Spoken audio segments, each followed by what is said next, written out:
जय श्री कृष्ण। राधे राधे। कार्तिक मास महात्म अध्याय 24 की कथा श्रवण करते हैं।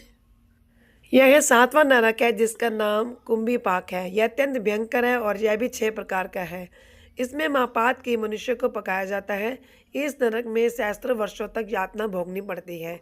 यही रौरव नरक है जो पाप इच्छा रहित किए जाते हैं वह सुख, और जो पाप इच्छा पूर्वक किए जाते हैं वह पाप आद्र कहलाते हैं। इस प्रकार शुष्क और आय भेदों से यह पाप 2 प्रकार के होते हैं। इसके अलावा और भी अलग अलग 84 प्रकार के पाप हैं। अवक्रीण, पाडाकते, मलिनीकरण, जाति भ्रंशकरण, उपाय, अतिपाप, महापाप, ये 7 प्रकार के पातक हैं। जो मनुष्य जैसा कर्म करता है उन्हें इन 7 नरकों में उसके पाप कर्मों के अनुसार पकाया जाता है।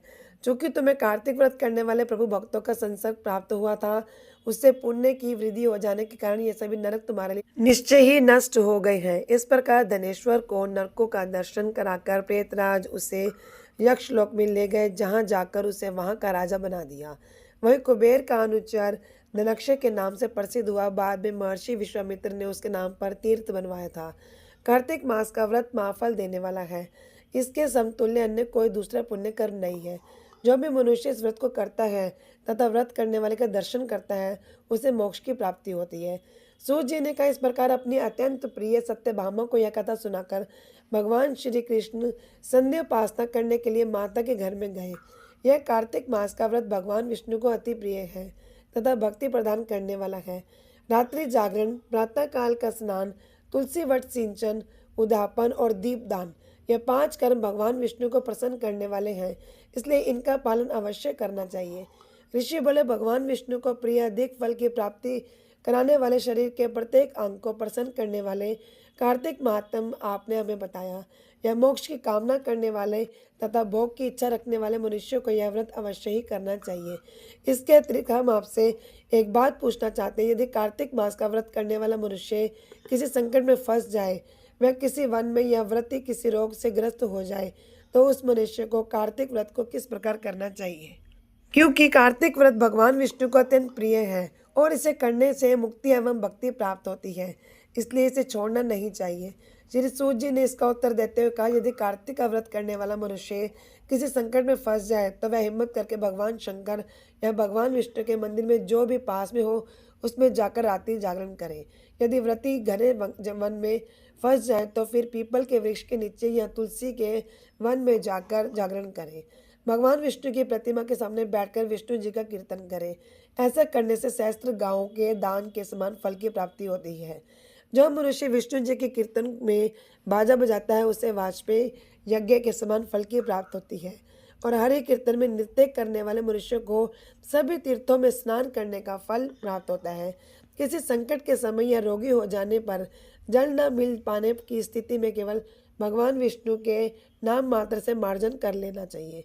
यदि उद्यापन कर न सके तो व्रत की पूर्ति के लिए केवल ब्राह्मणों के प्रसन्न होने के कारण विष्णु जी प्रसन्न रहते हैं।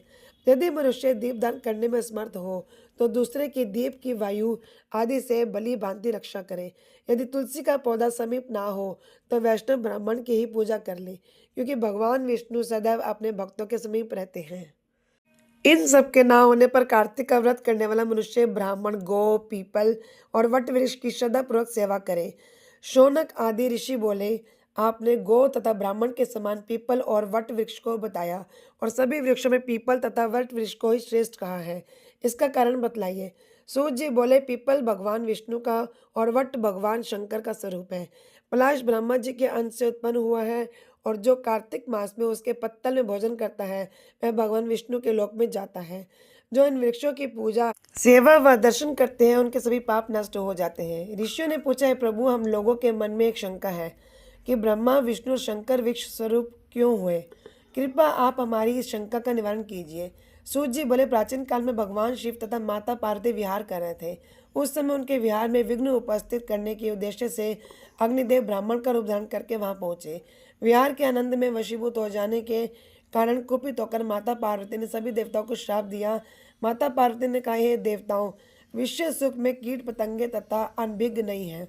आप लोगों ने देवता होकर भी इसमें विघ्न उपस्थित किया है, इसलिए आप सभी वृक्ष बन जाओ। सूत जी बोले, इस प्रकार कुपित पार्वती जी के शाप के कारण समस्त देवता वृक्ष बन गए। यही कारण है कि भगवान विष्णु पीपल और शिव जी वट वृक्ष हो गए।